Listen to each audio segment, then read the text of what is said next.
Congressman Kiko Barsaga said, ang yaman na pala ni Risa Hontiveros tapos gagawa pa siya ng budget insertion. Di na talaga nabusog ang buhaya, mga buhaya. Tama ka dyan, Congressman. Hindi na nabusog talaga yan. Kaya nga pabalik-balik yan sa Senado dahil malaking pera dyan. Business yan eh. Pag politiko ka, business yan.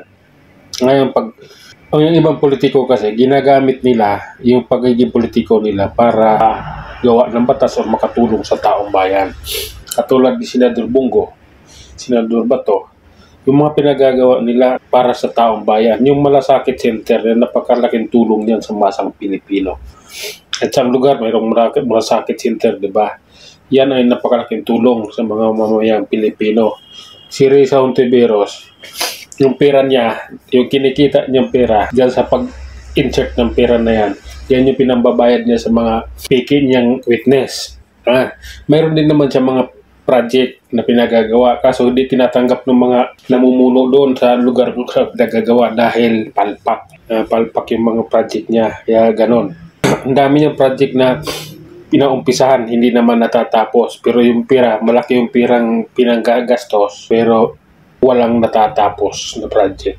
Kaya ganoon ang mga ghost project din. Ganoon yung nangyayari. Yung ibang senador, ibang karamihan dyan, sila si Soto, ganoon sila. Yung matino lang naman yan, sila Senador Rubin, sila si Senador Bato, Senador Bongo, si Senador Marcoleta, mayroon pang iba dyan.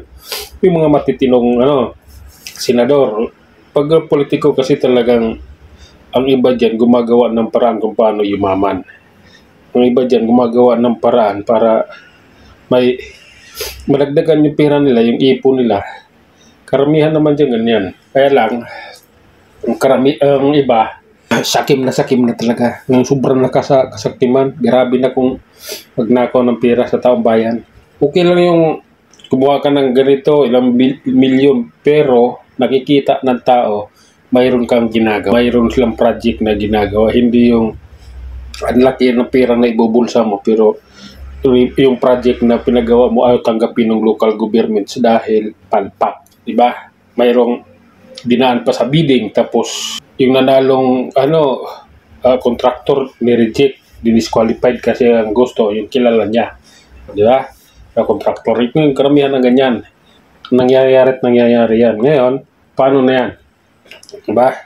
So, doon yung project, tapos ubos na yung pera, pero yung project wala. Ghost project ang kinalabasan. Karamihan, ganyan. Ang mga politiko kasi, tulad sa'yo, ikaw, lumalaban ka para sa masang Pilipino. Lumalaban ka sa katotohanan. Hindi ka kumakampis mga buhaya dyan sa kasamahan mo. Maraming buhaya dyan sa kasamahan mo sa Congress.